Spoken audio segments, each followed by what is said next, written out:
Masya Allah. Baik, Sat. Jadi Ya, kita harus punya apa namanya jiwa besar gitu ya. Dan sekarang Ustadz sudah betul-betul menjadi orang yang harus menanamkan jiwa besar itu bukan lagi pada diri sendiri, tapi pada generasi muda sebagai ketua Sekolah Tinggi Ilmu Syariah Hidayatullah. Nah ini kalau kita bicara tentang progres zaman sekarang, membuat program syariah itu. Nah, kira-kira ya, anak-anak milenial ini sejauh mana ya dia perlu memahami syariah karena kan sekarang ini modelnya sesuatu yang simple, yang keren gitu ya. Nah, sedangkan sekolah tinggi ilmu syariah. Nah, sejauh mana ilmu syariah ini kompatibel bagi anak-anak milenial dan mereka harusnya itu ngerti dan sadar bahwa mereka harus ngerti syariah ini. Nah ini pandangan Ustadz sebagai ketua STIS sejauh mana? yang pertama memang ini menjadi tantangan, ya.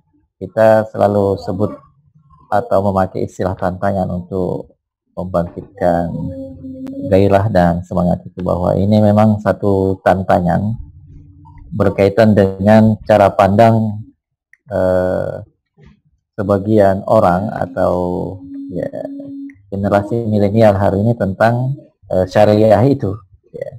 Karena nyatanya di sebagian kaum muslimin atau di sebagian pemuda ya masih saja ada yang menganggap bahwa belajar syariat itu ya bisanya apa gitu ya. Hmm.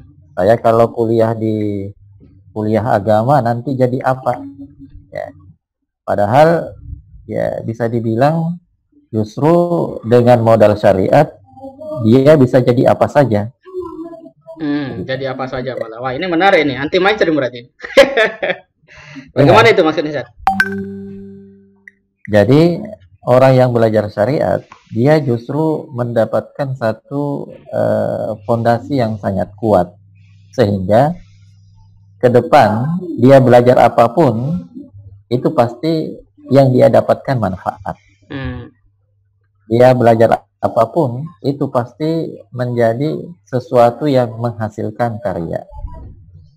Gitu. Karena fondasinya kuat yaitu pengenalan ilmu syariah itu. Hmm. Gitu. Ya, jadi sebenarnya kalau dalam konteks kekinian memang sangat diperlukan syariah itu ya, karena kan Ya, misalnya untuk soal ibadah haji tidak jadi berangkat, terus dananya dipakai apa, nah, itu kan ada mekanisme syariah juga gitu Ustaz ya. Artinya ya, dalam konteks negara dan peradaban syariah ini bisa diperlukan, sangat diperlukan gitu Ustaz ya. ya, sangat diperlukan. Hari ini atau kita semua merasakan itu ya dampak daripada pandemi ini ya, dengan terjadinya perubahan sosial yang begitu drastis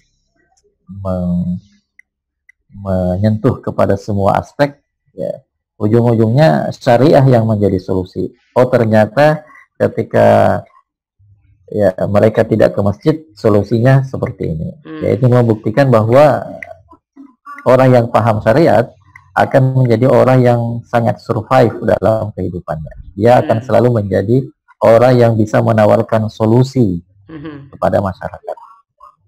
ya.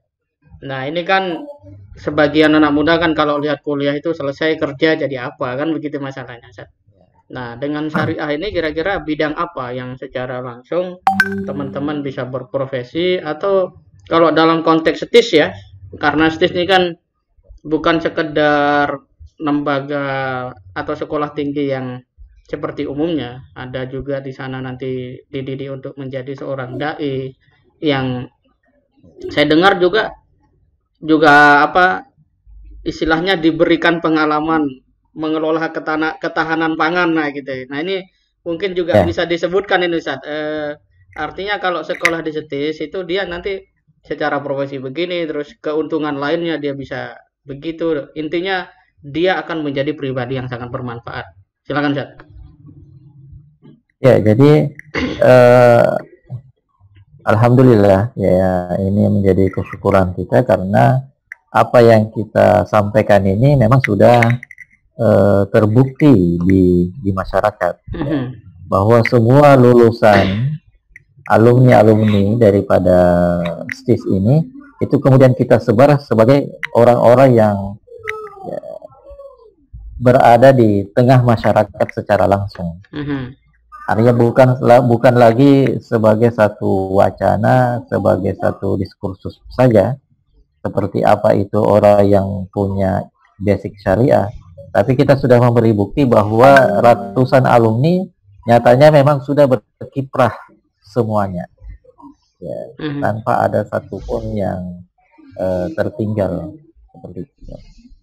Kenapa demikian? Karena ya memang sejak awal proses pendidikan perkuliahan bisnis itu dibekali dengan ilmu-ilmu yang bersifat aplikatif. Betul. Sesuatu yang memang menyentuh masyarakat. Ya, karena hari ini orang nyaris ya bahasanya tidak mau sekedar diceramahin begitu saja. Betul. Ya, sekedar dikumpulin untuk kemudian diberitahu tentang satu hal. Ya.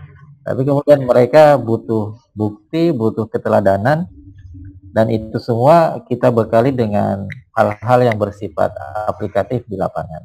Contohnya apa itu, Sat? Bisa dikasih contohnya, Sat? Contoh yang paling dekat dengan masa pandemi seperti ini, mahasiswa itu kemudian survive dengan ketahanan pangan. Bahwa selain kuliah, mahasiswa itu kemudian punya banyak lahan-lahan, punya banyak bidang-bidang keterampilan untuk mengasah daripada skill atau potensi mereka. Dan ini sangat variatif, sangat banyak secara kuantitatif seperti itu. Ya, ada yang ketahanan pangan, pertanian, ada yang perkebunan, ada yang sifatnya entrepreneur, itu kemudian melatih leadership mereka. Juga soal literasi tidak ketinggalan tentu saja sebagai perguruan tinggi, mereka terus diasah dan dilatih untuk literasi. Artinya apapun yang kemudian bisa membantu untuk dakwah ini, itu mereka dibekali. Bahkan sampai sebagian mahasiswa ya dibekali dengan keterampilan yang ya pengobatan. Ada juga saja. Yang biasa dikenal dengan Tibun Nabawi itu. Mantap. Ya, ini kan sangat dibutuhkan oleh masyarakat dalam konteks dakwah secara global. Ya.